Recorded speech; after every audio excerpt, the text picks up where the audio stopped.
Hi everyone, আজকে আমরা second চ্যাপ্টারের ওয়ান শট ক্লাসের পার্ট 2 করতে যাচ্ছি। আমরা গত ক্লাসে এই বিভিন্ন প্রজন্মের মোবাইল ফোন পর্যন্ত গিয়ে আটকে গিয়েছিলাম। তো আজকে আমরা এখান থেকে আবার শুরু করব। দেখো, এইখানে বিভিন্ন প্রজন্মের মোবাইল ফোনের মধ্যে কি আছে। প্রথমেই বলছে যে 1940 সালে দ্বিতীয় বিশ্বযুদ্ধের সময় মার্কিন সামরিক বাহিনী প্রথম মোবাইল ফোন ব্যবহার শুরু করে। ওকে, আমি ধরে নিচ্ছি তোমরা সবাই আবারও পেন, তারপরে কালার পেন যা আছে সব নিয়ে বসে আছো। আমার এখানে যা যা দাগানো আছে এবং আমি যা যা লিখতেছি সব লিখে ফেলো, সো এটা অনেক কাজে দিবে। তো দেখো কি বলছে এখানে। দেখো, মোবাইল ফোনের প্রজন্মকে 5টা শ্রেণীতে ভাগ করা হয়। কয়টা ভাইয়া? 5টা শ্রেণীতে, মনে রাখবা কয়টা? 5টা। তো কি? প্রথম, দ্বিতীয়, তৃতীয়, চতুর্থ, পঞ্চম। প্রথম জেনারেশন থেকে আসছে হচ্ছে 1G। আমরা বলি না যে এই যে 3G, 4G, 5G, এখানে একটু ভুল করছে, এটা 5G হবে। ওকে, এখানে তারা ভুল করছে, টাইপিং মিস্টেক, এটা হবে আমাদের 5G। এই জি মানে হচ্ছে জেনারেশন। এখানে যে সালগুলো আছে, সালগুলো তুমি একটু দেখে নেওয়ার ট্রাই করবা। Very good. তারপর এখানে দেখো কি লেখা আছে, এফডিএমএ। এফডিএর পুনরূপ কি? Frequency division multiple access. টিডিএমএ time division multiple access. CDMA code division multiple access. GSM global system for mobile communication. এই সবগুলো কোথায় আসবে ভাইয়া? এই সবগুলো আসবে এমসিকিউতে। ওকে, তো 5 জেনারেশনে যাও। সাল কত? 1979 থেকে 1990 সাল পর্যন্ত। ওকে, কে প্রথম করছিল? মোটরোলা কোম্পানি প্রথম মোবাইল ফোন আর প্রথম জেনারেশনটা আবিষ্কার করছিল। তো দেখো, প্রথমে কি অ্যানালগ পদ্ধতিতে রেডিও সিগন্যাল ছিল, তারপর চ্যানেল অ্যাক্সেস পদ্ধতি হচ্ছে এফডিএমএ। এটা মনে রাখবা, প্রথমটার অ্যাক্সেস পদ্ধতি কি? এফডিএমএ। এগুলো হচ্ছে আসলে আমাদের সিকিউ হিন্টস। ওকে, প্রথম জেনারেশন হচ্ছে আমাদের এফডিএমএ, এখান থেকে সিকিউ আসতে পারে। সো এই যে প্রথম অংশটা সিকিউ আর এমসিকিউ এর জন্য খুবই ইম্পর্টেন্ট। ওকে, 2 স্টার দিয়ে রাখলাম। এটা থেকে এমসিকিউ আসতে পারে অথবা সিকিউ আসতে পারে। তারপর দেখো, দ্বিতীয় প্রজন্ম কি? 1991 থেকে 2000 সাল 2G। ওকে, এখানে জিএসএম এবং সিডিএমএ। আগেরটা কি ছিল ভাইয়া? দেখো, আগেরটা ছিল এফডিএমএ, এখনটা হচ্ছে সিডিএমএ। তো এটা হচ্ছে বেসিক তফাৎ। এখানে সর্বপ্রথম ডিজিটাল ট্রান্সমিশনের সিস্টেম চালু হয়, ভয়েস ও ডেটা প্রেরণ করা সম্ভব হয়। তারপরে সেলুলার নেটওয়ার্ক ছিল। এইখানেই সর্বপ্রথম প্রিপেড পদ্ধতি আবিষ্কার হয়, এসএমএস। তারপরে হচ্ছে টেক্সট মেসেজ, এমএমএস। এই সবগুলো দ্বিতীয় প্রজন্মতে চালু হয়। এই প্রত্যেকটাই এমসিকিউর জন্য খুবই ইম্পর্টেন্ট। দেখো এখানে কি আছে আমাদের। ইন্টারনেট সেবা প্রথম চালু হয়, এইটা সবচেয়ে বেশি আসে। ওকে, এটা হচ্ছে এমসিকিউর জন্য খুবই হাইলি ইম্পর্টেন্ট। ইন্টারনেট সেবা এবং রোমিং সেবা সর্বপ্রথম চালু হয়েছিল কোথায়? দ্বিতীয় প্রজন্মে। ওকে, তারপরে দেখো এখানে ট্রান্সমিশন সিস্টেম কি? ডিজিটাল পদ্ধতি, ভয়েস প্রেরণের সুবিধা হয়। এফডিএমএ, টিডিএমএ, সিডিএমএ সবগুলোই। আগে জাস্ট একটা ছিল, এফডিএমএ ছিল, তারপরে তারা টিডিএমএ এবং সিডিএমএ চালু করে। ওকে, পেমেন্ট সিস্টেমের প্রবর্তন হয় দ্বিতীয় প্রজন্মে। সো মনে রাখবা, সবচেয়ে বেশি ইম্পর্টেন্ট হচ্ছে এইটা, তৃতীয় প্রজন্ম। এইখান থেকে সবচেয়ে বেশি সিকিউ এমসিকিউ আসে সবগুলোর মধ্যে থেকে। এই যে দেখো, এনক্রিপশনের ব্যবস্থা আসে। ওকে, এনক্রিপশন কি? এটাতে না গেলাম। এনক্রিপশনের ব্যবস্থাটা ফার্স্টে আসে, মানে বোঝা যায় না কে মেসেজটা দিছে বা কি মেসেজটা দিছে, সেটা বোঝা যায় না প্রথমে, এরকম। তারপর তৃতীয় প্রজন্মের মধ্যে কি আছে ভাইয়া? 3G। ওকে, দেখো, WCDMA প্রযুক্তি ব্যবহার করে, এটা মনে রাখবা। এইখানে high speed download packet access তৈরি হয়। হেইসেস DPA 3.5G, 3G plus, turbo 3G নামে অনেকগুলো এক্সট্রা কোম্পানিরা নাম দেয়। তারপরে হচ্ছে UMTS, এগুলো একটু নামগুলো একটু দেখে রাখবা, জাস্ট এগুলো এত আহামরি ইম্পর্টেন্ট না। তারপর এখানে দেখো, সার্কিট সুইচিংয়ের বদলে প্যাকেট সুইচিংয়ের এখানে প্রবর্তন ঘটে। এইটা খুবই ইম্পর্টেন্ট জিনিস। প্যাকেট সুইচিং প্রথম কত প্রজন্মে চালু হয়েছিল? তৃতীয় প্রজন্ম বা 3Gতে। ওকে, তো এই যে দেখো টিডি, এখানে আগে কিছু শুধু ছিল সিডিএমএ, এখন হচ্ছে টিডি সিডিএমএ। এগুলো এমসিকিউর জন্য অনেক ইম্পর্টেন্ট। পরে 2 Mbps এর অধিক ছিল। তারপরে আচ্ছা, এই যে এইগুলো আছে না, এগুলো এত ইম্পর্টেন্ট না, জাস্ট একবার পড়ে রাখার জন্য।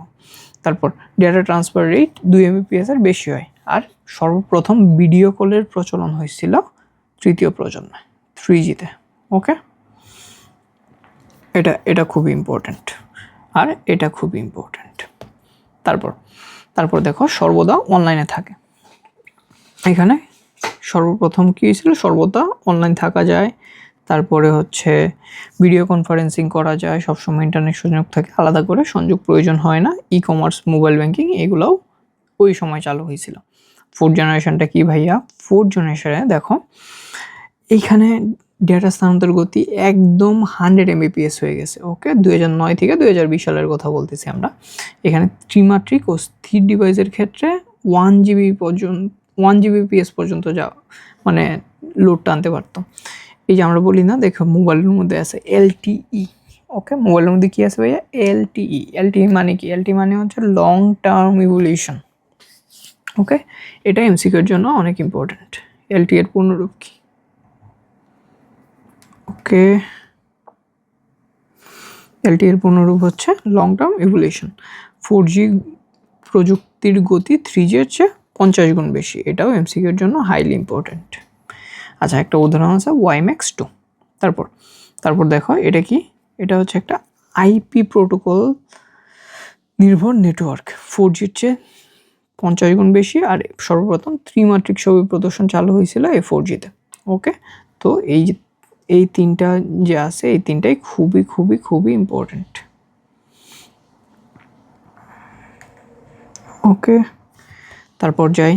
আচ্ছা, এখানে একটু ভুল লেখছিল, তাই আমি এখানে কাইটা দিয়েছি। এটা ওয়্যারলেস ওয়ার্ল্ড ওয়াইড ওয়েব না, এটা হচ্ছে ওয়ার্ল্ড ওয়াইড ওয়্যারলেস ওয়েব। ওকে, WWW, 4টা W। ওকে, এই 3 নাম্বার W দিয়ে হচ্ছে ওয়্যারলেস। দেখো 4K টিভি বা ভিডিও উপভোগ করা গেছিল কোন প্রজন্মতে? 5th প্রজন্মতে। এটা ময়মনসিংহ বোর্ড একবার আসছিল, ময়মনসিংহ বোর্ড মেবি 24 আসছিল। তো এটাও এই এমসিকিউটা খুবই হাইলি ইম্পর্ট্যান্ট। তারপরে এখানে 5 জেন, এগুলো আসলে এত ইম্পর্ট্যান্ট না, জাস্ট আমি একবার পড়ে রাখার জন্য দাগ দিয়ে রাখছি। এরপরে দেখো এটা 4G এর চেয়েও এটা কি 4 গুণ বেশি দ্রুত। ওকে, এই যে দেখো এখানে একটা সুন্দর চার্ট আছে। ওকে, দেখো কত বড় চার্ট আছে, চার্টের মধ্যে সব কিছু দাগানো আছে। চার্টগুলো খুব ভালো করে পড়ে নিবা, এটা থেকে এমসিকিউ আসার সম্ভাবনা অনেক। খ, গ, ঘ যে কোনো কিছু আসতে পারে। এই চারটা বলেই মোটামুটি অনেকটা হয়ে যায়। তারপর দেখো computer networking. What is computer networking? 2 বা ততোধিক কম্পিউটারের মধ্যে যখন তথ্য আদান প্রদানের উদ্দেশ্যে সংযোগ করা হয়, এই সংযোগ ব্যবস্থাটাকেই কম্পিউটার নেটওয়ার্কিং বলে। তো নেটওয়ার্কের ধারণা, যখন 2 বা ততোধিক কম্পিউটার তার বা তারবিহীন মাধ্যমের সাথে যুক্ত হয়ে তথ্য, হার্ডওয়্যার, সফটওয়্যার ইত্যাদি শেয়ার করে, তখন উক্ত ব্যবস্থাকে কম্পিউটার নেটওয়ার্ক বলে। খুবই ইজি। তো এটা সংজ্ঞাটা যা শিখে রাখবা, কনমে আসতে পারে। তারপরে এখানে দেখো কিছু জিনিস আছে, information is share, hardware is share, software is share. এগুলো হচ্ছে নর্মালি জাস্ট একটু দেখলেই হয়, এটা এখান থেকে কিছু আসবে না। তারপর কম্পিউটার নেটওয়ার্কের ব্যবহার, এইখানে যে ব্যবহারগুলো আছে, তারপরে এখানে অসুবিধাগুলো আছে, এগুলো হচ্ছে খুবই কমন জিনিস, তুমি বানায় লিখতে পারবে, জাস্ট একবার করে রিডিং দিয়ে নিবা। নাইস।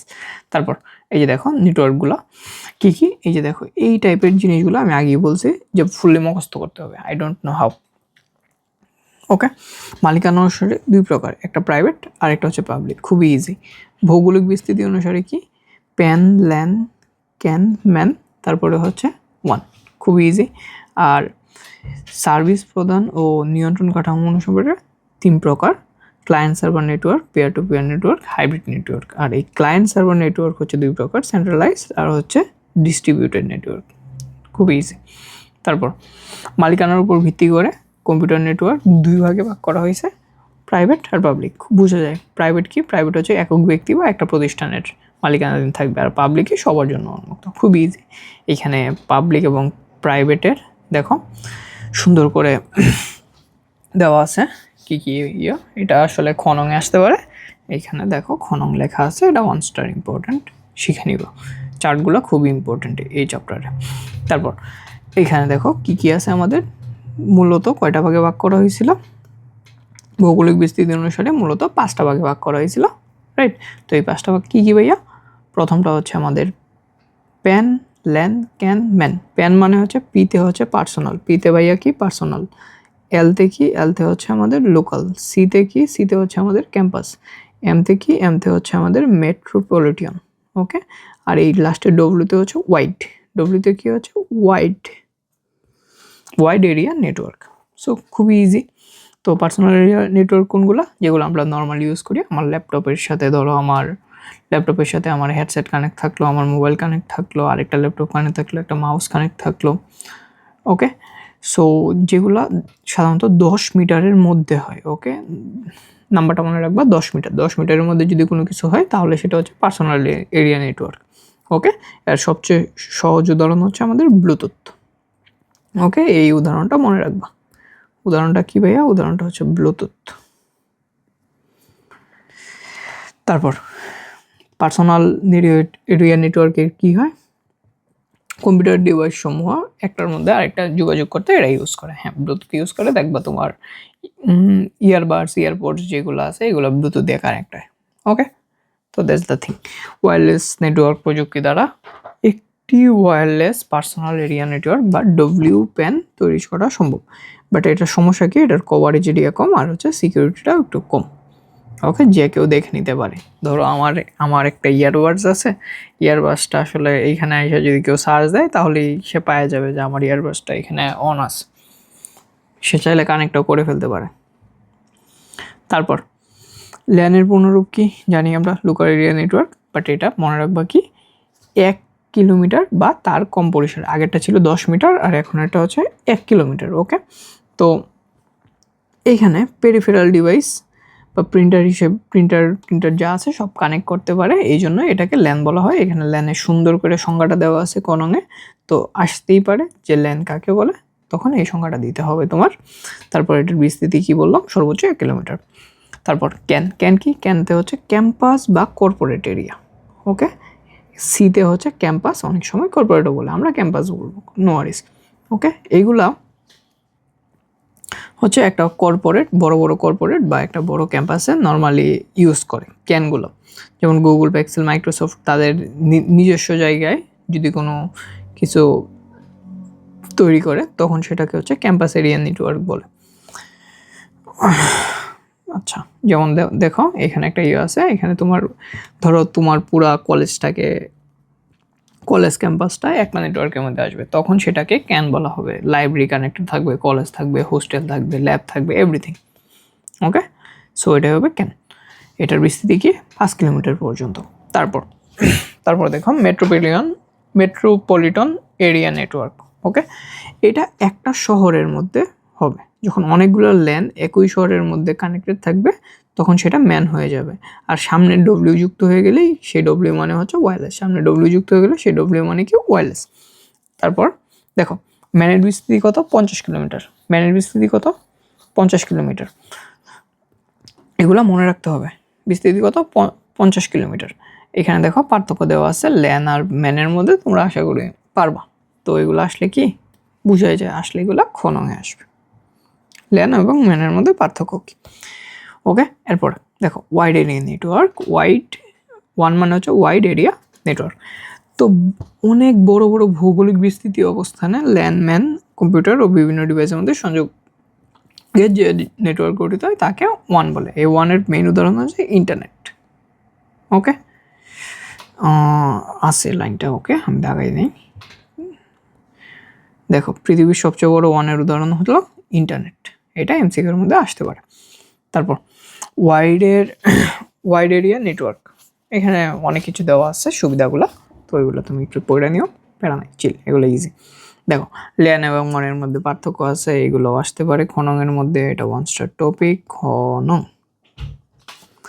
ওকে, তারপর দেখো সার্ভিস প্রদান ও নিয়ন্ত্রণ কাঠামো অনুসারে নেটওয়ার্কটাকে 3 ভাগে ভাগ করা হয়েছে। কি কি একটু আগে আমরা পড়ছি, client server network, peer to peer, আর হচ্ছে মিশ্র বা হাইব্রিড।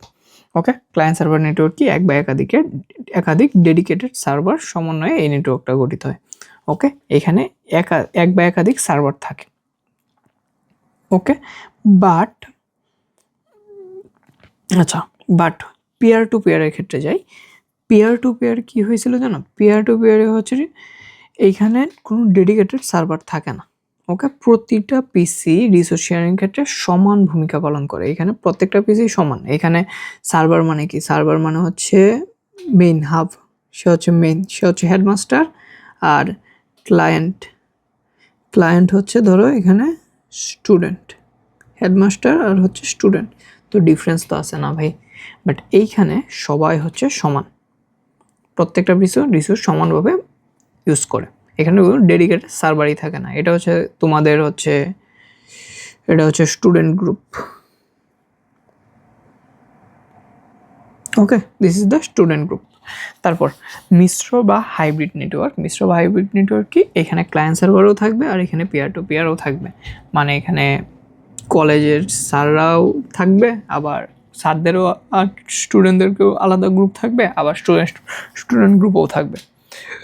ওকে, তো মাঝখানে একটা জিনিস বাদ দিছিলাম, সেটা হচ্ছে এইটা, হোস্ট এবং টার্মিনাল সংখ্যার উপর ভিত্তি করে ক্লায়েন্ট সার্ভার নেটওয়ার্কটা আবার দুই প্রকার, একটা হচ্ছে সেন্ট্রালাইজ আর একটা হচ্ছে ডিস্ট্রিবিউটেড। সো এগুলো এত ইম্পর্টেন্ট না, জাস্ট টেক ইট ইজি। ওকে, মনে রাখবা জাস্ট একটা জিনিস, যে প্রধান যে কম্পিউটার থাকে সেটাকেই হোস্ট বা সার্ভার বলা হয়। ওকে, আর কিছু ইম্পর্ট্যান্ট এখানে কিছু নাই। তো এই যে দেখো একটা চার্ট আছে, দেখছো কত সুন্দর চার্ট। ওকে, যদি পারো স্ক্রিনশট নিয়ে নাও। এই যে চার্টটা, এই চার্টটা একবার আসবেই, একটা টাইপ কিছু না কিছু আসবে এখান থেকে। এমসিকিউ আসুক বা সিকিউ আসুক বা সিকিউ এর খ গ এনিথিং আসতেই পারে। খুবই ইম্পর্ট্যান্ট, এক নজরে সব কিছু দেখতে পারবা। তো এই চার্টটা অ্যাটলিস্ট মুখস্থ করে নিও।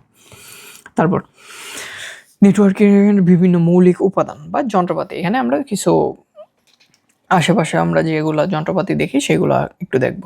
প্রথমে হচ্ছে মডেম। মডেমটা হচ্ছে আসলে আগের কালে অনেক বেশি ইউজ করা হইতো, তো এই জন্য বইটা অনেক আগের ভার্সনে, তো এইটা এইখানে ফার্স্টে দেওয়া আছে। তো মডেমটা কি আছিল? মডেমটা হচ্ছে, আমি তোমাকে বুঝাই। মডেম হচ্ছে কি করে, প্রথমে ডিজিটাল যে সংকেতটা আছে, ডিজিটাল সংকেতটাকে মডেমের মধ্যে গেলে মডেম সেটাকে অ্যানালগ করে দেয়। আবার এই অ্যানালগ সংকেতটাকে আবার মডেমে দিলে সেটা কি করে দেয়? ডিজিটাল করে দেয়। তো দেখো এখানে দুইটা জিনিস হচ্ছে, কি হচ্ছে? প্রথমে হচ্ছে ডিজিটাল থেকে অ্যানালগ হচ্ছে, আবার এরপরে আরেকটা জিনিস হচ্ছে অ্যানালগ থেকে ডিজিটাল হচ্ছে। তো ডিজিটাল থেকে যখন অ্যানালগ হয়, এই যে দেখো তোমাদেরকে আমি দেখাই, কোথায় আগে আমরা পড়ছিলাম, এখানে দেখো, ডিজিটাল সিগন্যালকে অ্যানালগ সিগন্যালে রূপান্তর করে এবং অ্যানালগ সিগন্যালটাকে পুনরায় ডিজিটাল সিগন্যালে রূপান্তর করে। ওকে, এখানে দুইটা জিনিস ঘটে, একটা হচ্ছে ডিজিটালটাকে অ্যানালগ করতেছে, আরেকটা কি, কোথায় এই যে দেখো, অ্যানালগ সিগন্যালটাকে আবার ডিজিটাল সিগন্যালে রূপান্তর করতেছে। তো এই দুইটা নাম আছে। ওকে, তো নামগুলা কি? একটা নাম হচ্ছে, ধরো আমি এটাকে একটু করে দিই, এটাকে বলা হয় মডিউলেশন, আর এই যে এটা হয়েছে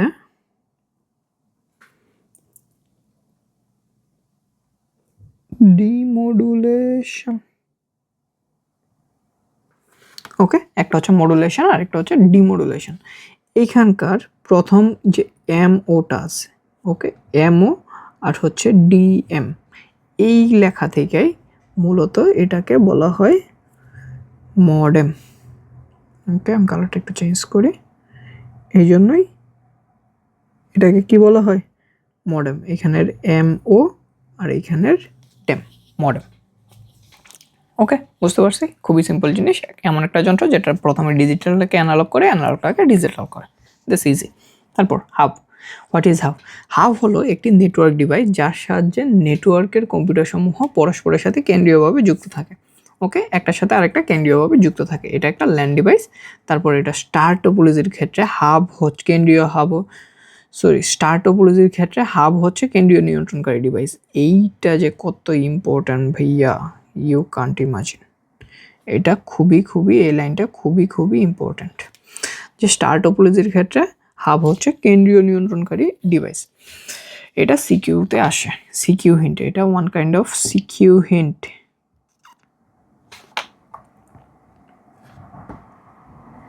ওকে, তারপর এটি ওএসআই মডেলে ফিজিক্যাল লেয়ার হিসেবেও কাজ করে। তারপরে এটিকে অবুদ্ধিমান ডিভাইস বলে। ওকে, এটা হচ্ছে তোমার মতো। সো মনে রাখবা তুমি কি হাব, কারণ তুমি কি বোকা, অবুদ্ধিমান।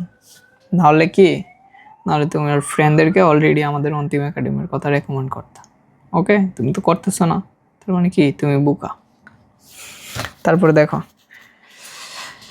কারণ তুমি বোকা না হলে অবশ্যই করতা, অ্যাটলিস্ট তোমার পিছে বা সামনে যে পড়ে তাদেরকে অবশ্যই করতা। কারণ এক্সাম হলে কেউ তোমাকে কিছু বলুক না দেখা, সামনের জন আর পিছের জন একদম কড়া গার্ড হইলেও কিছু না কিছু হইলেও হেল্প করবো। এখন তারা যদি নাই পারে তাইলে কি তারা তোমাকে হেল্প করতে পারবো না। তো তোমার উচিত কি যে তারাও যেন একটু ভালোভাবে পড়ালেখা করতে পারে সেটার ব্যবস্থা করে দেওয়া, অ্যাটলিস্ট সাজেশন দেওয়া বা হেল্প করা।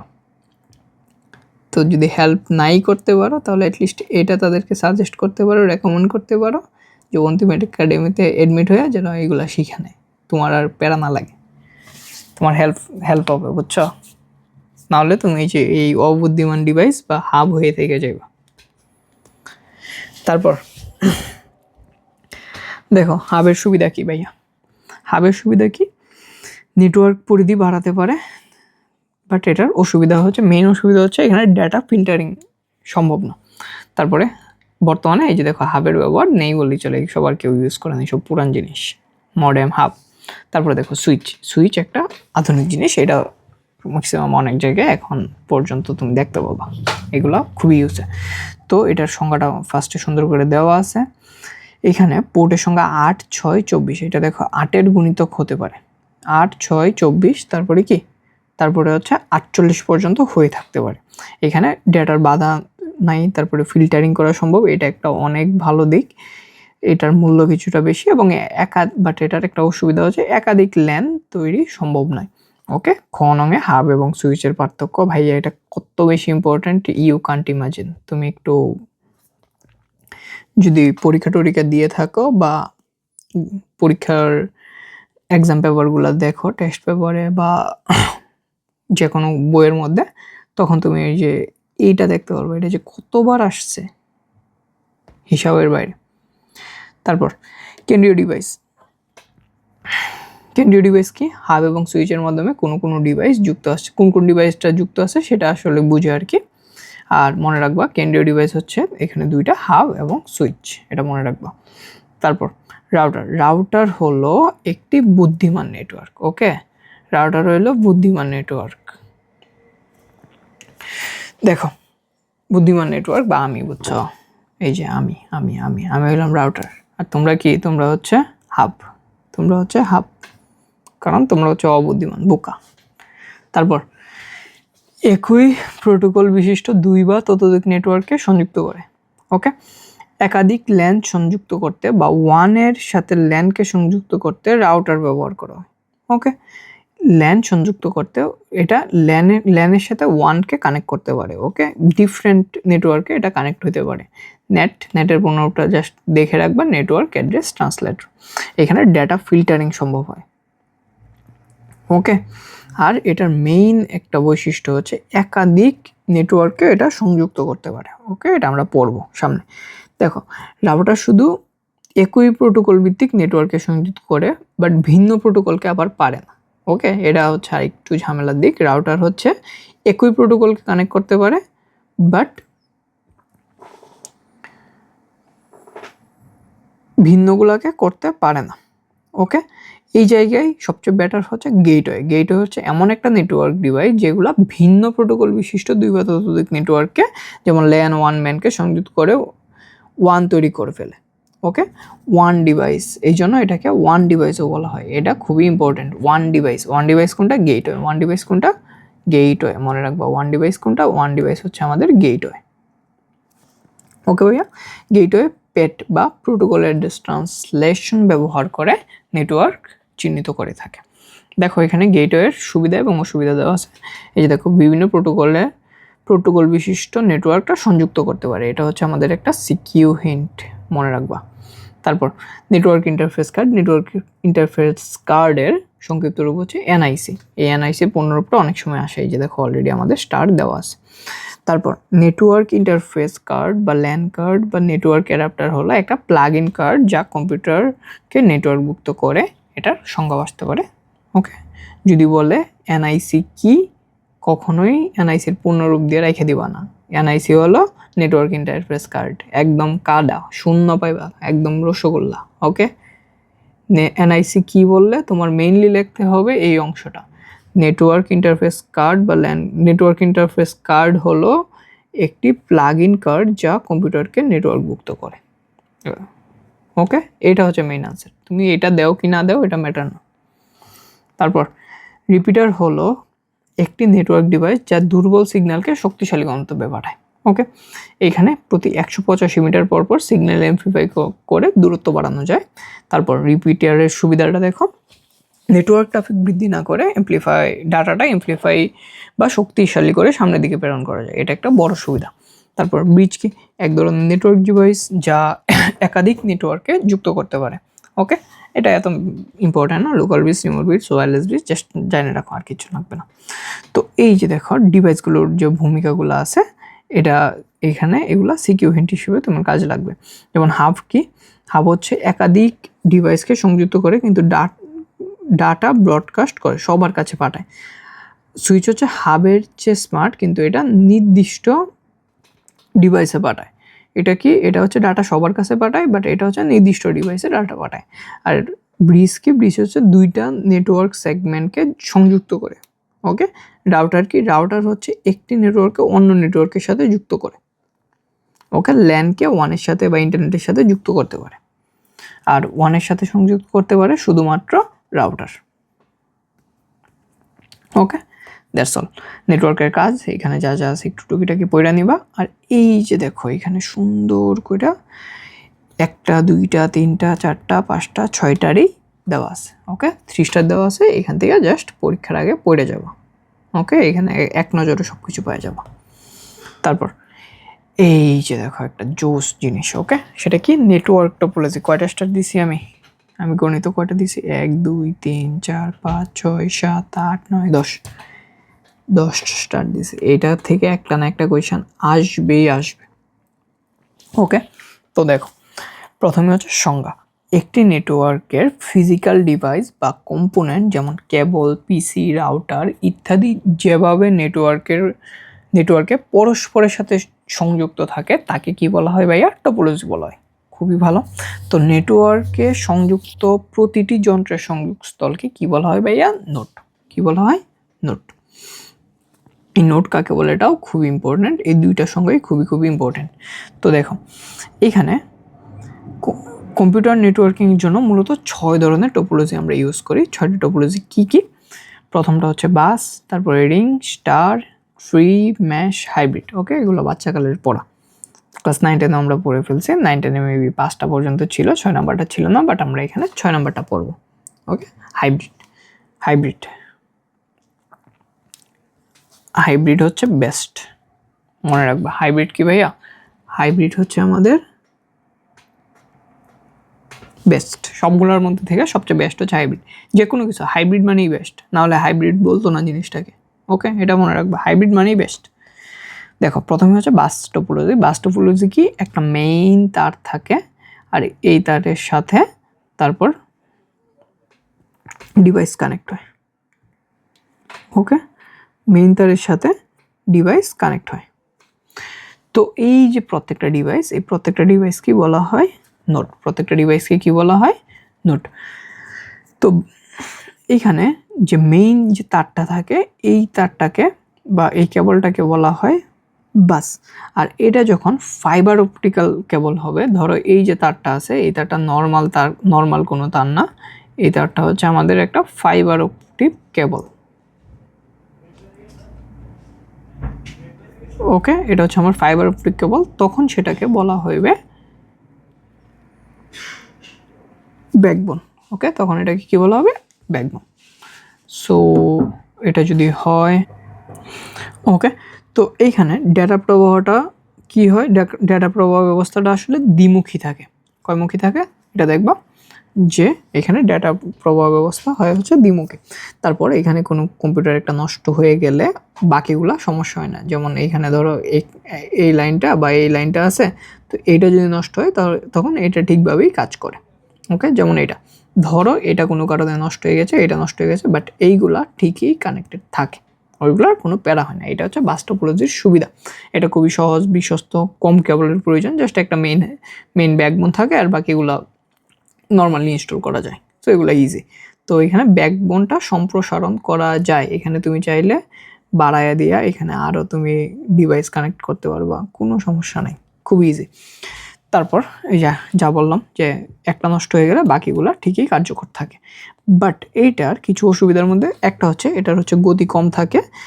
এখানে ধরো একটা সমস্যা হয়ে গেলে এটা নির্ণয় করা একটু জটিল এবং মূল কেবলের একটি মাত্র স্থানে সৃষ্ট ত্রুটি পুরোপুরি অচল করতে পারে। ধরো এটা নষ্ট হয়ে গেছে, তাহলে যদি এই যে মেইন লাইনটা আছে ব্যাকবোন লাইনটা, এটা নষ্ট হয়ে গেলে বাকি সব অকার্যকর হয়ে যাবে। এটা হচ্ছে একটা সবচেয়ে বড় সমস্যা। আর এখানে ডাটা সংঘর্ষেরও আশঙ্কা থাকতে পারে। তারপর রিং টপোলজি। ওকে, প্রতিটি কম্পিউটার তার পার্শ্ববর্তী কম্পিউটারের সাথে রিংয়ের মতো করে চক্রাকারে সংযুক্ত থাকলে এরূপ টপোলজিকে রিং টপোলজি বলে। আবারও বলতেছি, প্রত্যেকটা টপোলজির সংজ্ঞা মুখস্থ করতে হবে, এটা কোনো না কোনোভাবে লাগবেই। এক হলে সিকিউ এর গতে লাগবে, না হলে হচ্ছে নর্মালি কোতে আসবে, না হলেও তোমার এমসিকিউ এর মধ্যে দেখবা এমন একটা কিছু দিয়েছে যেটা সংজ্ঞা থেকে আসলে উঠে আসে। ওকে, এখানে দেখো কোনো কেন্দ্রীয় কম্পিউটার থাকে না। ওকে, এটা একটা সিকিউ হিন্ট। রিং টপোলজির মধ্যে কোনো কেন্দ্রীয় কম্পিউটার থাকে না। তারপর নেটওয়ার্কের প্রথম কম্পিউটারটি শেষের সাথে যুক্ত থাকে। ধরো এটা হচ্ছে আমাদের ফার্স্ট কম্পিউটার, তো এটা থার্ড, এটা সরি এটা যদি ফার্স্ট হয়, এটা সেকেন্ড, এটা হচ্ছে থার্ড, এটা হচ্ছে ফোর্থ। তো এই যে ফার্স্ট আর এটা একে অপরের সাথে কি কানেক্টেড থাকে। ওকে, এই যে দেখো এখানে কি প্রথম এবং শেষ। Okay, this is the last one and this is the first one, right? তো এই ফার্স্ট অ্যান্ড লাস্ট একে অপরের সাথে কি কানেক্টেড আছে। ওকে, তো এটা একটা সিকিউ হিন্ট। তারপর এই টপোলজির সুবিধাটা কি? দেখো, এই টপোলজির সুবিধাগুলো হচ্ছে কেন্দ্রীয় কোনো কম্পিউটারের সার্ভারের কোনো প্রয়োজন হয় না। প্রত্যেকটা কম্পিউটারে এইটা এইটা এইটা এইটা প্রত্যেকটার গুরুত্ব সেম। ওকে, সমান। তারপর একমুখী সংকেত প্রবাহ, যদি এদিকে সংকেত আসে তখন শুধু এদিকেই সংকেত আসবে, এখানে দ্বিমুখী হয় না। বাট বাসের ক্ষেত্রে এই যে আগে বলছিলাম বাস কি দ্বিমুখী হয়। ওকে, এইদিকেও যাইতে পারে ডাটা, আবার এদিকেও আসতে পারে। তো এই যে মাঝখানে একটা সংঘর্ষ হইতে পারে, এই যে দেখো এখানে ডেটা সংঘর্ষের আশঙ্কা থাকতে পারে। তো এটার অসুবিধা ছিল, বাট এটা একদিকে ভালো, একমুখী সংকেত হয়, ডেটা কলিউশনের সম্ভাবনা কম, খরচ কম। বাট এটার সমস্যা হচ্ছে ধীর গতি। তারপরে এইখানে যদি একটা আক্রান্ত হয়ে যায় তাহলে দেখা যায় যে পুরোটা নষ্ট হয়ে যায়। তো এটা একটা সবচেয়ে বড় প্রবলেম। সমস্যা নিরূপণ বেশ জটিল। এইটা যদি নষ্ট হয়ে গেছে তখন তো সবগুলোই অচল হয়ে যাবে না, তখন আমি এটা কীভাবে বুঝবো যে এক্স্যাক্টলি এটাই নষ্ট হয়েছে? ওইটা একটু জটিল হয়ে যায়। কোনো কম্পিউটার যুক্ত করলে সরিয়ে নিলে তা আচ্ছা, ধরো এইটাকে আমি এখান থেকে সরাই নিলাম। ওকে, তখন কি পুরো নেটওয়ার্কটা অচল হয়ে যাবে। আবার আমি চাইতেছি এখানে নতুন আরেকটা কম্পিউটার অ্যাড করব, তো তখনও কি পুরো সার্ভিস বা পুরো যে টোপোলজিটা আছে সেটা অচল হয়ে যায়। কম্পিউটার সংখ্যা যদি বাড়াই তাহলে ট্রান্সমিশনের সময় বাড়ে। দেখো এখানে যদি আমি আরও বাড়াই বা এটাকে যদি আরও বড় করি, অনেকগুলা দেই, তখন কি ডাটা ট্রান্সমিশনের টাইমও কি অনেক বেশি লাগবে? স্বাভাবিক, খুব ইজি। তারপর স্টার টোপোলজি। যে টোপোলজি একটি কেন্দ্রীয় নিয়ন্ত্রণকারী কম্পিউটার বা হোস্ট বা হাব বা সুইচের সাথে অন্য কম্পিউটার বা পেরিফেরাল সমূহকে যুক্ত করে নেটওয়ার্ক গড়ে তোলে তাকে স্টার টোপোলজি বলে। ওকে, তো এইখানে কি একটা কেন্দ্রীয় কম্পিউটার বা হোস্ট বা হাব থাকবে বা একটা সুইচ থাকবে, এখানে একটা মেইন মস্তিষ্ক থাকবে বা কেন্দ্রীয় জিনিস থাকবে, কেন্দ্রীয় নিয়ন্ত্রণকারী। এটা হইতে পারে কম্পিউটার, হোস্ট বা হাব বা সুইচ, এনিথিং। তারপর এই টোপোলজিতে কি একই নেটওয়ার্কে বিভিন্ন ধরনের কেবল থাকতে পারে। এই টোপোলজিতে টুইস্টেড পেয়ার কেবলের ব্যবহার সবচেয়ে বেশি হয়। কোন কেবল? Twisted pair cable. তারপর এখানে দেখো কোনো কম্পিউটারের প্রতিবন্ধকতা। আচ্ছা, এই যে দেখো এটা হচ্ছে এখানে, এই যে দেখো এই মাঝখানেরটাকেই বলা হয় হচ্ছে কেন্দ্রীয় কম্পিউটার। ওকে, এই জায়গায় হাবও থাকতে পারে, সুইচও থাকতে পারে। তো কোনো প্রকার প্রতিবন্ধক সৃষ্টি না করে স্টারে নতুন কম্পিউটার যুক্ত সম্ভব। এই যে দেখো এখানে বাকি সবগুলো কিন্তু কানেক্টেড আছে, আমি চাইলে এখানে কিন্তু আরেকটা নতুন কানেকশন লাগাই দিতে পারি, এখানে কোনো প্রতিবন্ধকতা সৃষ্টি হবে না। নেটওয়ার্কের সমস্যা নিরূপণ সহজ, এটা নষ্ট হয়েছে তো এটাই নষ্ট হয়েছে, এটা আমি ইজিলি বুঝতে পারবো।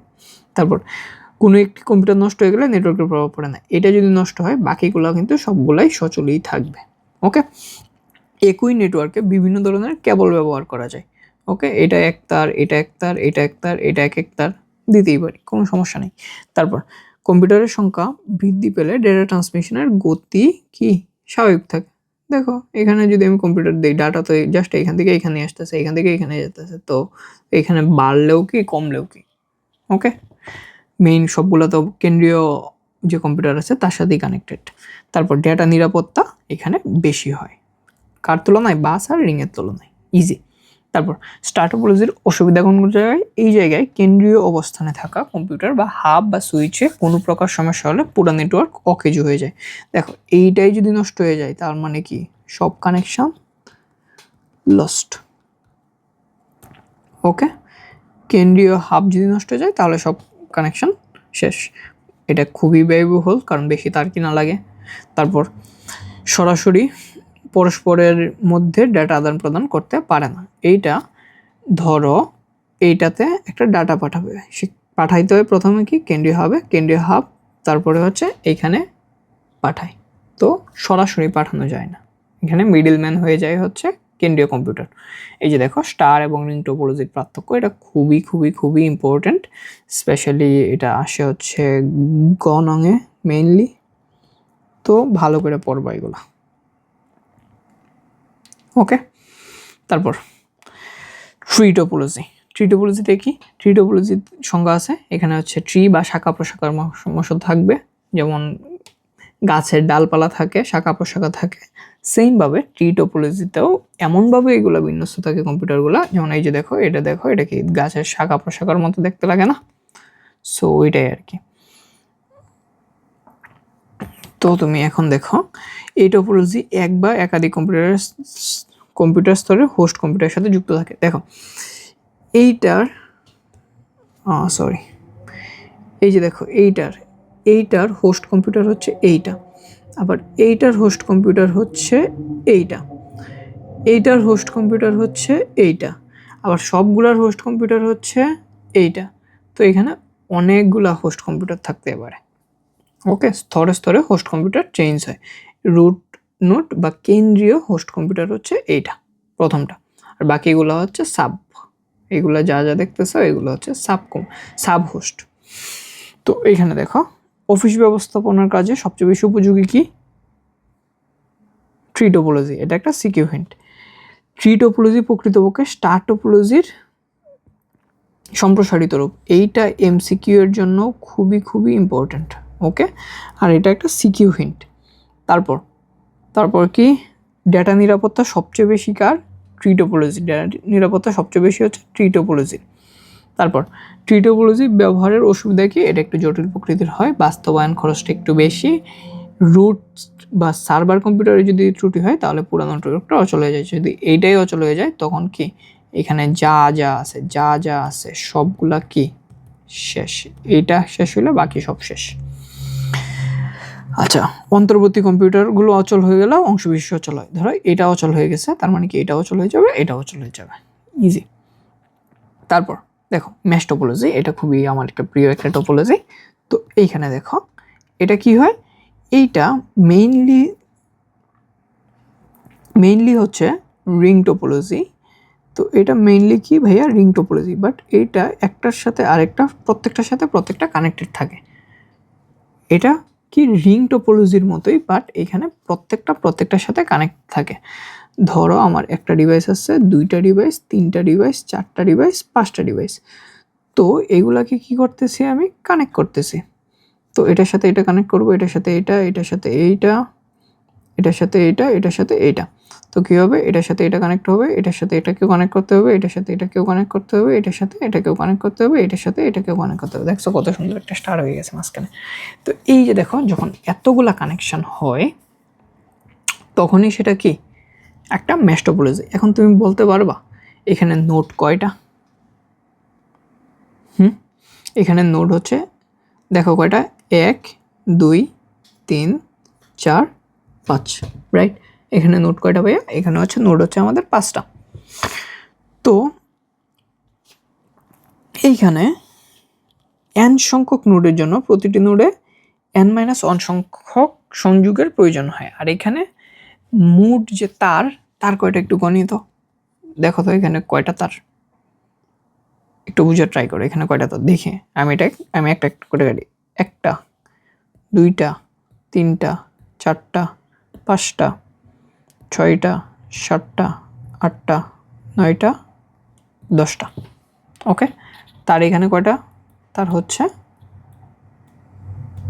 10টা। এখানে 10টা তার আছে। এই তারটা কিভাবে আমরা কাউন্ট করব? ওকে, তো এখানে দেখো 5টা আছে, মাত্র 5টা কম্পিউটার আছে, এই জন্য আমরা ইজিলি জানতে পারছি। বাট 5টার জায়গায় যদি 10টা থাকতো তখন কি করতাম?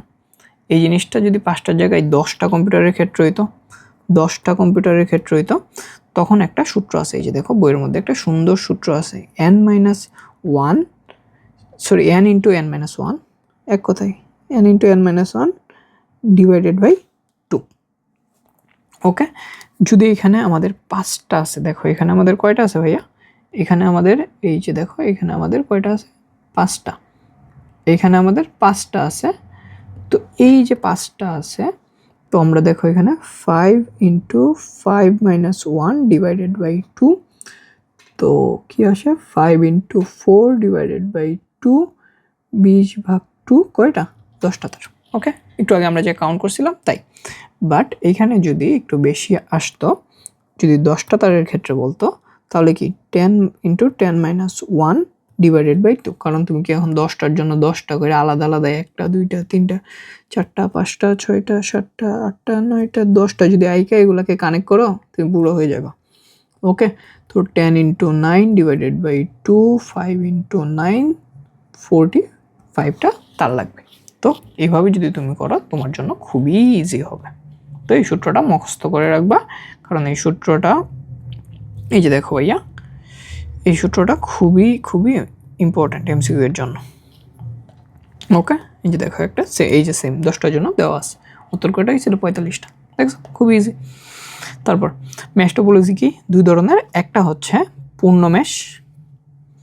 ওকে, একটা হচ্ছে পূর্ণ ম্যাশ, সবগুলাই সকল নোডের সাথে সরাসরি একটার সাথে আরেকটা কানেক্টেড থাকে। আরেকটা হচ্ছে আংশিক ম্যাশ, সবগুলা না, জাস্ট কয়েকটা একটার সাথে কয়েক কানেক্টেড। এটার সুবিধা কি? বড় ধরনের সমস্যার সৃষ্টি হয় না, ডেটা ট্রান্সমিশন গতি হ্রাস পায় না, বেশি নিশ্চয়তা থাকে, সমস্যা খুব সহজে সমাধান করা যায়। সব টোপোলজির তুলনায় ডেটা ট্রান্সমিশনও দ্রুত গতির হয়ে থাকে। বাট এটার অসুবিধা হচ্ছে ইনস্টলেশন ও কনফিগারেশন ব্যয় জটিল, খরচও বাইরে যায়। এখানে দেখো তার বাড়তেছে, তার কিনতে তোমার খরচ বাড়বে। ওকে, তারপরে হচ্ছে hybrid is the best on, মনে রাখবো এটা সিকিউ এর জন্য খুবই খুবই খুবই খুবই খুবই ইম্পর্টেন্ট। সিকিউ হিন্ট, সবচেয়ে বেস্ট কোনটা যদি বলে, সর্বোত্তম কোনটা, তাহলে সেটা হবে হাইব্রিড। ওকে, তো দেখো হাইব্রিড কি? হাইব্রিড হচ্ছে অনেকগুলার বাস, স্টার, রিং, ম্যাশ, এনিথিং, এখানে সবগুলার মিশ্রণ কি? মিশ্রণটাকে বলা হয় হাইব্রিড। তো এখানে বইয়ের মধ্যে অনেক টাইপের দেওয়া আছে। এই যে দেখো এইটুক অংশের মধ্যে কি? বাস, আবার এইটুক অংশের মধ্যে আবার রিং, তারপরে হচ্ছে এই জায়গায় আবার স্টার টোপোলজি গঠিত হয়েছে। সো মিক্স হবে, একাধিক যখন টোপোলজি মিক্স হয়ে যাবে তখন সেটাকে হাইব্রিড বলা হবে। তো এখানে কি নেটওয়ার্ক বৃদ্ধি করার সুযোগ আছে, সমস্যা দেখা দিলে নির্ণয় করা সম্ভব, অংশবিশেষ নষ্ট হয়, ট্রাবল শুটিং সহস্তর, হাবসমূহ সর্বদা সচল রাখতে হয়, রক্ষণাবেক্ষণ খরচ বেশি, ইনস্টলেশন ও কনফিগারেশন বেশি জটিল হয়। ওকে, তো এই যে দেখো টোপোলজি সংক্রান্ত এখানে অনেক ধরনের টিপস আছে, কোনটা কি তোমরা এটা বাইর করো বইয়ের মধ্যে। তারপর the last topic, cloud computing. CQ এর জন্য এটা মারাত্মক ইম্পর্ট্যান্ট, সিকিউ এটা থেকে আসেই এক প্রকার। তো দেখো ক্লাউড কম্পিউটিং জিনিসটা কি? এটা হলো এমন একটা ব্যবস্থা যেখানে ব্যবহারকারী নিজে হার্ডওয়্যার আর সফটওয়্যার কিনবে না। ওকে, আমি হার্ডওয়্যার বা সফটওয়্যার কিনবো না কিনা ইন্টারনেটের মাধ্যমে দূরবর্তী সার্ভার থেকে কম্পিউটার সেবা নিব, যেমন গুগল ড্রাইভ। ওকে, আমি তোমাদেরকে মাঝে মাঝে গুগল ড্রাইভ লিঙ্ক দেই না, ধরো আমাদের এই যে পুরো বইটা আছে এটা হচ্ছে আমার কাছে গুগল ড্রাইভ লিঙ্ক আছে। তো এই আমি কি করছি, এইটার যে পিডিএফটা গুগল ড্রাইভে সেভ করে রাখছি, তারপরে তোমাকে একটা জাস্ট লিঙ্ক দিলে তুমি সেই লিঙ্কের মধ্যে ঢুকলেই কি আমাদের এই পুরো বইটা পাওয়া যাও। তো আমি এটার জন্য গুগলকে কোনো আসলে টাকা দিতেছি না, কারণ গুগল ড্রাইভ 15 GB পর্যন্ত ফ্রি অফার করতেছে। এক একটা গুগল অ্যাকাউন্টে 15 GB পর্যন্ত ফ্রি রাখা যায়। তো 15 GB বেশি যখন আমি কিনতে যাব তখন হচ্ছে আমার টাকা দিয়ে কিনতে হয়। তো এইরকমভাবে আছে হচ্ছে ড্রপবক্স, তারপরে অ্যামাজন ওয়েব সার্ভিস বা AWS, তারপরে মাইক্রোসফট এজোর, এগুলো সবচেয়ে জনপ্রিয় ক্লাউড সার্ভিস। ক্লাউড সার্ভিসের মেইন যে বৈশিষ্ট্য আছে, সেই মেইন 3টা বৈশিষ্ট্য হচ্ছে রিসোর্স ফ্লেক্সিবিলিটি বা স্কেলেবিলিটি। আমার যত চাহিদা আমি তত সার্ভিস নিতে পারবো। ওকে, আমার যদি মনে করো আজকে 500 GB লাগে, আমি এখনই 500 GB কিনতে পারবো। আমার যদি 50 TB লাগে, আমি 50 TB কিনতে পারবো। আমার যত চাহিদা তারা তত সার্ভিস দিবে। অন ডিমান্ড, আমার যখন দরকার তারা তখনই দিবে। তারপর আমি যতটুকু ইউজ করবো, আমি যদি 50 GB জন্য প্যাকেজ কিনতে চাই এটা কিনতে পারবো, আমি যদি 100 GB জন্য কিনতে চাই 100 GB কিনতে পারবো, আমি যদি 1 TB কিনতে চাই 1 TB কিনতে পারবো। আমি যখন ব্যবহার করব তখনই আসলে তাকে ওইটা পরিশোধ করব। ওকে, আচ্ছা, এইটা অনেক মানে, আবার অনেকে মানে না। যখন আমাকে কিছু কিছু জিনিস হচ্ছে আগে কিনতে হয়, আর কিছু কিছু জিনিস হচ্ছে আমি ব্যবহার করব, তারপরে যতটুকু ব্যবহার করব তার উপর আসলে আমি টাকা পরিশোধ করব। এটা অনেক কোম্পানি বর্তমানে মানে না। তারপর কম্পিউটার ও ডেটা স্টোরেজ সহজে ক্রেতার সুবিধা মতো চাহিদা মাত্র ব্যবহার অনুযায়ী ভাড়া দেওয়ার সিস্টেমই হল ক্লাউড কম্পিউটিং। ওকে, ক্লাউড কম্পিউটিংয়ে তিনটা প্রকার, হ্যাঁ ঠিক আছে, 3টা প্রকারভেদ আছে। একটা হচ্ছে পাবলিক, যেমন এই যে আমরা অ্যামাজন বলি, AWS বলি, অ্যামাজন AWS। ওকে, এই যে অ্যামাজন ওয়েব সার্ভিসেস বা AWS। তো এই AWS আর মাইক্রোসফট এজোর, তারপরে হচ্ছে গুগল ড্রাইভ, এগুলো হচ্ছে আমাদের পাবলিক ক্লাউড। ওকে, তারপর প্রাইভেট ক্লাউড কি, ধরো বাংলাদেশ সরকারের বা মন্ত্রণালয়গুলোর জন্য নিজস্ব একটা করে ক্লাউড আছে। তো ওইটা হচ্ছে এটা হচ্ছে প্রাইভেট ক্লাউড। এইখানে নিরাপত্তা নিয়ন্ত্রণও বেশি থাকে, বাট এটার মেইন সমস্যা কি, স্থাপন করতে এবং রক্ষণাবেক্ষণে এখানে খরচ বেশি লাগে। বাট যখন এটা পাবলিক ক্লাউড হবে, এখানে দেখো এখানে সুবিধা কি, সহজলভ্যতা এবং স্কেলেবিলিটি। আমি যত খুশি তত পাবো, সহজে পাবো। আমার এত কিছু বিল্ড আপ করার কোনো টেনশন নেই, অলরেডি বিল্ড আপ করা আছে। এখানে একাধিক ব্যবহারকারী থাকায় নিরাপত্তা ঝুঁকি থাকতে পারে। যেমন গুগল যদি চায় আমার জিনিসগুলো তারা দেখতে পাবে যখন খুশি তখন, তাই না? তো আমার নিরাপত্তা কি, আমি ধইরা নিছি যে গুগল আমার জিনিসগুলো দেখবে না, এইটাই। কিন্তু যদি দেখে নেয় তখন কি আমার নিরাপত্তাটা থাকলো না? That's the thing. But hybrid কি, দুইটার সমন্বয়, পাবলিক এবং প্রাইভেটের সমন্বয় গঠিত। ক্লাউড মডেলটা দেখি, ক্লাউড মডেল কি ক্লাউড কি সেবা দিচ্ছে তার উপর ভিত্তি করে 3টা ভাগে ভাগ করা হয়েছে। এটা খুবই ইম্পর্টেন্ট জিনিস, খুবই ভালো করে বুঝবা। যে প্রথমটা হচ্ছে IaaS, PaaS, SaaS। IaaS কি, ইনফ্রাস্ট্রাকচার অ্যাজ এ সার্ভিস। ইনফ্রাস্ট্রাকচারের বাংলা হচ্ছে অবকাঠামোগত, তারপরে অবকাঠামো, তারপরে প্ল্যাটফর্ম PaaS, আর AASতে হচ্ছে সফটওয়্যার। সো 3টা জিনিস, infrastructure, platform, software. Infrastructure, platform, software. যে পুরা ইনফ্রাস্ট্রাকচারটা তোমার যা আছে, আমার যে বিল্ডিংয়ে আমি যত ধরনের সার্ভার টার্ভার আছে, পুরো সার্ভার টার্ভার যা আছে সব আমি তোমাকে একদম ডিরেক্টলি ওই রুম সহ তোমাকে ভাড়ায় দিয়ে দিলাম, তখন সেটা হচ্ছে ইনফ্রাস্ট্রাকচার অ্যাজ এ সার্ভিস, অবকাঠামো ভাড়া দেওয়া। আমি এখন কি করলাম, জাস্ট প্ল্যাটফর্মটা ভাড়া দিলাম, আমি সব কিছু দিলাম না, আমি জাস্ট কি করছি, আমার প্ল্যাটফর্মটা দিয়েছি। যেমন ধরো এই যে সার্ভিস ব্যবহার করলে গুগল তাদের পিআই ব্যবহার করতে দিবে, সেটার সুবিধা অ্যাপ্লিকেশন বানাতে পারবে। এই অ্যাপ্লিকেশন চলবে গুগলের ক্লাউডে। এখন আমি একটা অ্যাপ বানাইলাম, এই অ্যাপটা গুগল অ্যাপ ইঞ্জিনে চলবে। ওকে, তখনই পাবা, তখনই সেটা কী হবে, প্ল্যাটফর্ম। গুগল তার নিজের প্ল্যাটফর্মটা ইউজ করে দিয়েছে আমার অ্যাপ্লিকেশনটা চালার জন্য। তাদের প্ল্যাটফর্ম ইউজ করতেছি আমরা জাস্ট। এরপরে হচ্ছে সফটওয়্যার, যেমন আমরা গুগল ডক্স যদি আমরা ইউজ করি তখন এই গুগল ডক্সে গিয়ে আমরা সব কিছু মানে ক্লাউড সার্ভিসে রাখতে পারি, আমি যখন খুশি তখন আমি সেটা নিতে পারি। ওকে, তারপর ক্লাউড কম্পিউটিংয়ের যে সুবিধাটা আছে, সুবিধাগুলো কি কি এখানে দেখো অনেকগুলো সুবিধা আছে, এই সুবিধাগুলো সবগুলো শিখতে হবে, এইগুলা সুবিধা আর অসুবিধাগুলাই গণনে আসে। ওকে, আমাদের ক্লাস প্রায় শেষ, এগুলো হচ্ছে আমাদের গণনে আসে। দেখো অপারেটিং খরচ হ্রাস,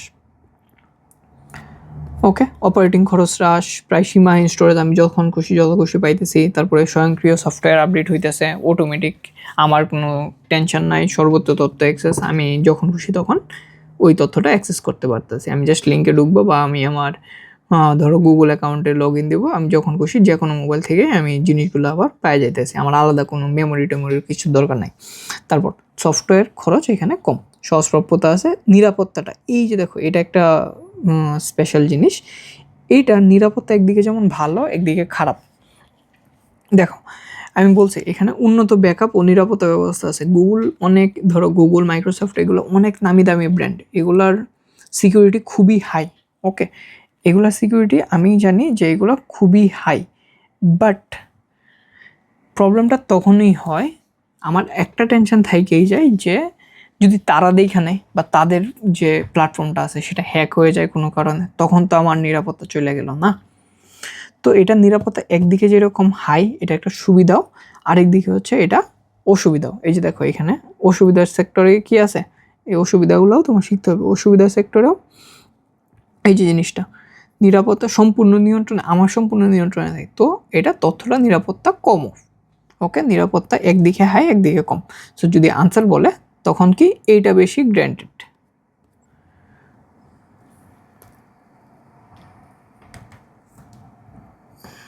অধিক গ্রহণযোগ্য হচ্ছে এটা কম নিরাপদ। ক্লাউড সেবা মধ্যে নিরাপত্তা ঝুঁকি আছে। ওকে, ঝুঁকি নাই তো এরকম না, ঝুঁকি আছে, তো যদি বলে ঝুঁকি আছে কি নাই তখন কি দিবা, ঝুঁকি আছে। ওকে,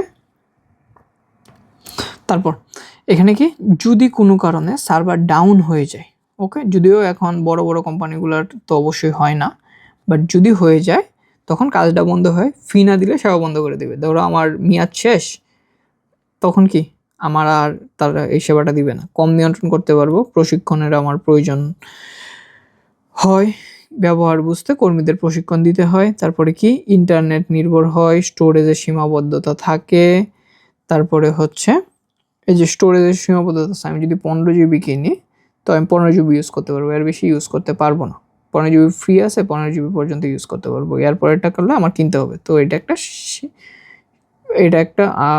কি সীমাবদ্ধতা। তারপর ধীর গতি হয়, যখন দেখবা আপলোড করবো একটা ফাইল তখন নিজেই বুঝতে পারবো এটা আপলোডিং, একটা ফাইল আপলোড করতে বা ডাউনলোড দিতে অনেক বেশি সময় লাগে। তারপর দেখো লোকাল বনাম কি ক্লাউড কম্পিউটিং, এটা কি ব্যক্তিগত বা ছোটো এলাকায় এটা বেশি সুবিধাজনক, এটা কম সুবিধাজনক, বাট বৃহৎ এলাকায় এটা সীমিত, আর ক্লাউড কম্পিউটিং হচ্ছে বেশি উপযোগী, এটা সস্তা ও সহজ, আর একটা ক্লাউড কম্পিউটিং ইনস্টল করতে এটা অনেক বেশি খরচ হয়। ওকে, গতি ও পরিসরও কি সীমিত, আর এটা বিস্তৃত, তারপরে ব্যবহারিক সংখ্যা ভিত্তিক ক্ষমতা যেগুলো আছে এগুলো তো আসলে বুঝাই যায়, এটার ব্যবহারকারী কম হবে, এটার ব্যবহারকারী অনেক বেশি হবে। ব্যবহার কি, এটা বাসা বাড়িতে করতে এটা আদর্শ, আর বাসা বাড়িতে এসবের প্রয়োজন হয়, যেমন আমরা নর্মালি মোবাইলের মধ্যে ধরো ইউজ করতেছি, তো আমি মোবাইলের মধ্যে কিছু জিনিস রাখতে পারি, ট্যাবের মধ্যে কিছু জিনিস রাখতে পারি, ল্যাপটপের মধ্যে কিছু জিনিস রাখতে পারি, তো আমার আলাদা করে ক্লাউড সার্ভিস কিনতে হয় না, যে 15 GB লিমিট আছে, আমি 15 GB লিমিট দিয়ে আমি কাজ চালাতে পারি, আর কিছু লাগে না। বাট যদি এটা একটা বড় কোম্পানি হয়, ধরো আমার ইউনিভার্সিটি হয় বা তোমাদের কলেজ হয়, তখন কি তাদের জন্য ক্লাউড কম্পিউটিং সেবাটা দরকার। ওকে, তারপর মোবাইল ব্রডব্যান্ড বা দূরবর্তী এলাকায় এটা লোকালের ক্ষেত্রে সীমিত, বাট এটা হচ্ছে কার্যকর। দ্যাটস দ্য থিং, আমরা এর মাধ্যমেই পুরো চ্যাপ্টার ক্লোজ করে ফেলেছি। এখানে অনেক জ্ঞানমূলক কোয়েশ্চেন আছে, তারপরে হচ্ছে এই যে দেখো এখানে বহুত কিছু জিনিস আছে, ক খ অনেক কিছু খ খ নিয়ে অনেক লেখা আছে।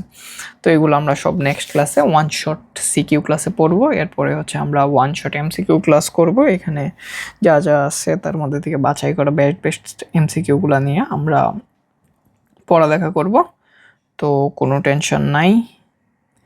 আপাতত আজকের ক্লাসে এইটুকুই, 54 মিনিট পার হয়ে গেছে অলরেডি। তো আর কি, হোপফুলি এই চ্যাপ্টারে পুরা খুব দিবা। ওকে, এই চ্যাপ্টারটা খুবই ইজি, এত কঠিন কিছু না। জাস্ট এই চ্যাপ্টারের মধ্যে তোমার মাথায় রাখতে হবে তুমি সবগুলা টপিক খুব ভালো করে বারবার রিভাইজ দিচ্ছ। রিভাইজ না দিলে এটা ভুলে যাবা। দরকার পড়লে পরীক্ষা দেওয়ার আগে বা এখন প্র্যাকটিস করতেছো তখন কি এগুলা যে চার্টগুলো আছে বা মেইন লাইনগুলো আছে এগুলো বারবার পড়বা, এমনকি লেখবা। চার্টগুলা তুমি নিজের মতো করে পরীক্ষায় যেভাবে লেখো সেভাবে বাসায় নিজে লেখবা, প্র্যাকটিস করবা, তাহলে তুমি পারবা। এটা পুরোটাই মানে এটা ম্যাক্সিমাম জিনিস মুখস্থের জিনিস, এখানে বুঝবা কম, মুখস্থ করবা বেশি, এই টাইপের জিনিস। তো এটা তোমার নিজের মতো করে নিজে গুছায় নিতে হবে।